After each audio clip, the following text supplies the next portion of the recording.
রানীর করা দুঃসাহসিক কাজ দেখে রাগ ভুলে খুশি হলো দুর্জয়। সম্পূর্ণ জানতে ভিডিওটিতে একটি লাইক করে প্রথম থেকেই দেখতে থাকো।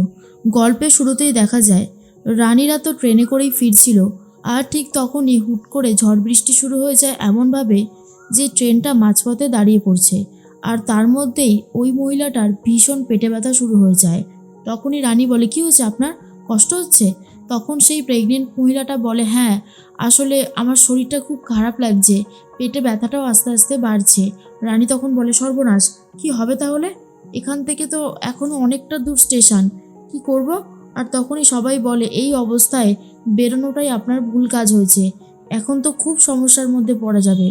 এর মধ্যেই তখনই ট্রেনটা দাঁড়িয়ে পড়েছে। ঝড় বৃষ্টির কারণে অবস্থা খারাপ হয়ে গেছে লাইনের, তাই আর ট্রেন যাচ্ছে না। এর মধ্যেই রানী বুঝতে পারে এই মেয়েটার অবস্থা সময় যত যাচ্ছে খারাপ হয়ে যাচ্ছে। রানী তখন বলে, একটা কাজ আমাকে করতেই হবে, আমাকে এই রিস্কটা নিতে হবে।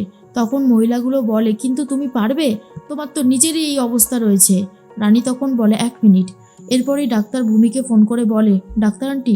তখনই ভূমি বলে, রানী তোমার ব্যাপার স্যাপার কী বলো তো, শুনলাম কুলটিতে গিয়ে নাকি কি কাজ করেছো তুমি।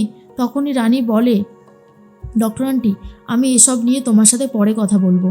আসলে আমি খুব বিপদে পড়েছি। আমি যেই ট্রেনে করে ফিরছিলাম সেই ট্রেনেই একজন প্রেগনেন্ট মহিলার অবস্থা খারাপ হয়ে গেছে। ওনার মনে হচ্ছে এক্ষুনি যেভাবেই হোক না কেন সন্তানটাকে প্রসব করাতেই হবে, না হলে আমার মনে হয় ওনার অবস্থা খারাপ হয়ে যাবে। তখনই রানীর কথা শুনে ভূমি বলে, তোমার কি মাথা টাথা খারাপ হয়ে গেল নাকি রানী? এটা কি করে সম্ভব? আর ওখানে তো ডাক্তারও নেই, তুমি কি করে পারবে একা একা? তুমি রিস্কটা নিও না রানী, কিছু হলে কিন্তু তোমার ওপর দোষ পড়বে।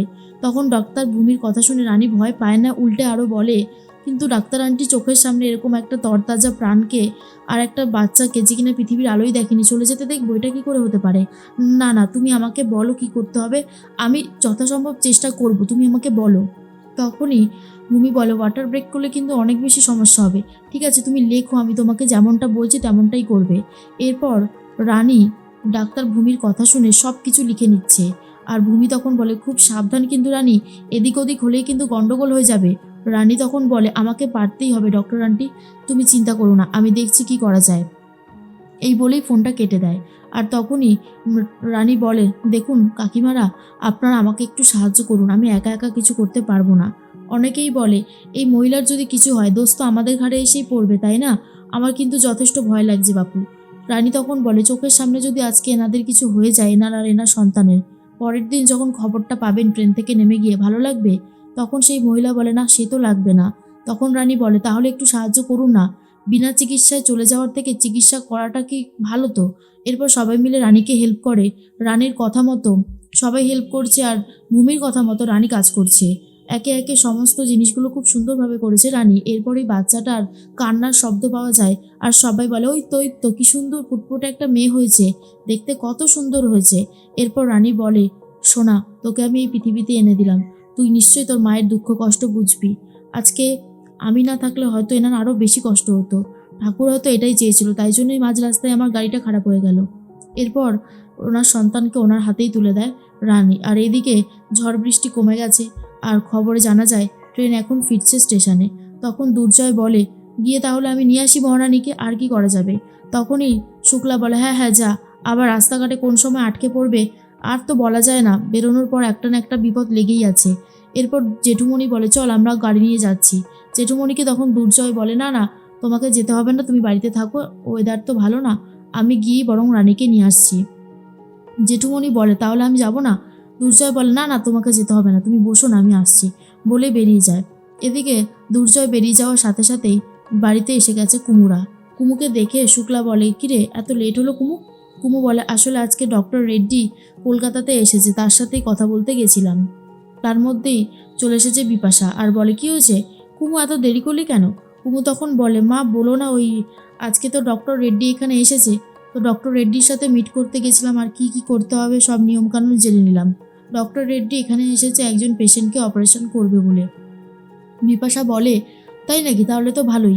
অনিক তখন বলে, হ্যাঁ এবারে যদি টাকাটা পেয়ে যাই তাহলে চিকিৎসাটা তাড়াতাড়ি করিয়ে নেব। দেখুন মা, আপনারা আমাকে অবিশ্বাস করুন সেটা তো আমি কখনোই চাই না, টাকা দেবেন কি দেবেন না সেটা অনেক পরের ব্যাপার, কিন্তু আমার যে রোগটা হয়েছে সেটা সবাই মিথ্যে বলে ভাবছেন, সেটাই আমার ভালো লাগছে না আর কি।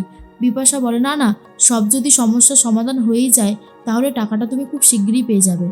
এরপরেই কুমু মনে মনে ভাবে, কি বলবো, মা বাবাকে ঠকাতে আমার একদম ভালো লাগছে না, আবার অনেকের কথা না শুনলেও অনেক আমাকে জব্দ করবে বলছে।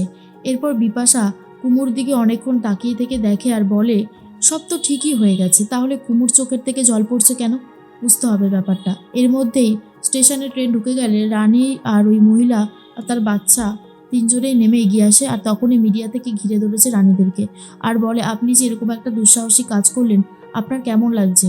রানী বলে, আমার হাতে আর কোনো উপায় ছিল না, এছাড়া আমি আর কি করতাম, চোখের সামনে একজনকে শেষ হতে দেখতাম, একজন না দুজন, আমি পারতাম না, তাই আমি চেষ্টা করেছি। আর গাইনোকোলজিস্ট ডাক্তার ভূমি চ্যাটার্জি আমাকে যেভাবে গাইডেন্স দিয়েছিল আমি ঠিক তেমনটাই করেছিলাম। এরপর সেই মহিলাকে জিজ্ঞেস করা হয়, আপনার কেমন রিয়াকশান? তখন সেই মহিলা বলে, উনি ভগবান, আমার জীবনে উনি ভগবান হয়ে এসেছেন আর ভগবান হয়েই থেকে যাবেন, ওনার জন্যই আজকে আমি আর আমার সন্তান দুজনেই ভালো আছি। এর মধ্যেই তখনই দুর্জয় দূর থেকে সবটা দেখে বুঝতে পারে। টিভিটা চালানো মাত্রই শুক্লারা এই খবরটা দেখতে পায় আর জেঠুমনি বলে, বলে কি, রানীর তো সাহস খুব বেশি, বাহ, আজকে রানীর এই তৎপরতার জন্যই একজন মা আর একজন সন্তান দুজনেই সুস্থ রয়েছে। সত্যি শুক্লা, তোমার ছোট বৌমার কিন্তু জবাব নেই। বিপাশা বলে, দেখেছো তো শুক্লা, রানীর মতন মেয়ে কিন্তু চট করে দেখা যায় না। শুক্লা বলে, বোঝো কাণ্ড, এই মেয়ে নিজেই তো মা হতে চলেছে, আবার আরেকজনকে এইভাবে ডেলিভারি করিয়ে দিল। এই মেয়ের সাহস সত্যিই বেশি দিদি, এই মেয়েকে আটকে রাখার ক্ষমতা আমার নেই। তখনই বিপাশা বলে, সত্যি কথা বলতে গেলে রানীর জন্য মাঝে মধ্যে গর্ব হয়, ও যেভাবে সাহসের সাথে একের পর এক কাজগুলো করে, প্রশংসা তো করতেই হবে। এর মধ্যেই তখনই পিঙ্কি বলে, সত্যি আমাদের রানীর কিন্তু সাহস আছে। এরপর জেঠুমনির কাছে অনেক খবর আসতে থাকে, ফোন করে সবাই বলতে থাকে, আপনাদের বাড়ির ছোট বৌমার সত্যি অনেক ট্যালেন্ট আছে, তিনি অনেক প্রশংসনীয়। এরপর মিডিয়াদের কাছেও অনেক বেশি পরিমাণে কথা বলতে থাকে রানী আর বলে, উনি এই অবস্থাতে এসেছেন কেন সেটা আপনারা প্রশ্ন করছেন তো, আসলে ওনার স্বামীরা প্রচুর পয়সা খাইয়ে ডাক্তারের কাছ থেকে জেনে নিয়েছে ওনার ছেলে হবে না মেয়ে, আর যেহেতু শুনে নিয়েছে মেয়ে হবে তাই সন্তানটাকে মেরে ফেলতে চেয়েছিল। উনি নিজের প্রাণের তোয়াক্কা না করে সন্তানকে বাঁচানোর জন্য শুধু পালিয়ে এসেছিলেন। তারপরে যে ট্রেনে এরকমটা হবে সেটা তো উনি বুঝতে পারেনি। ভগবানের ইচ্ছায় উনি আর ওনার সন্তান ভালো আছে, এর থেকে বেশি কী আর হতে পারে। দুর্জয়কে দেখে রানী এগিয়ে আসে আর দুর্জয় তখন বলে, রানী, তুমি যে দুঃসাহসিকতার কাজ করেছো সেটা সত্যি প্রশংসনীয়, আমিও সাপোর্ট করছি, কিন্তু যদি মহিলাটার কিছু হয়ে যেত তখন কি হতো? তখন রানী বলে, আমি ডক্টর আন্টির পরামর্শ নিয়েই সবটা করেছি দুর্জয়, তুমি প্লিজ আমাকে ভুল বুঝো না। একজন মা আর তার সন্তানকে এই পৃথিবীতে সুস্থ করে রাখতে গেলে আমাকে এই উপায়টা করতে হতো, তুমি বলো না আমি কি করতাম। দুর্জয় রানীর প্রশংসা করে আর এইদিকে পিঙ্কিরাও বাড়িতে প্রশংসা করছে, আর বোঝাই যাচ্ছে রানী কিন্তু এবারে আবার যখন বাড়ি ফিরছে তখন কিন্তু সবাই রানীকেই সাপোর্ট করবে।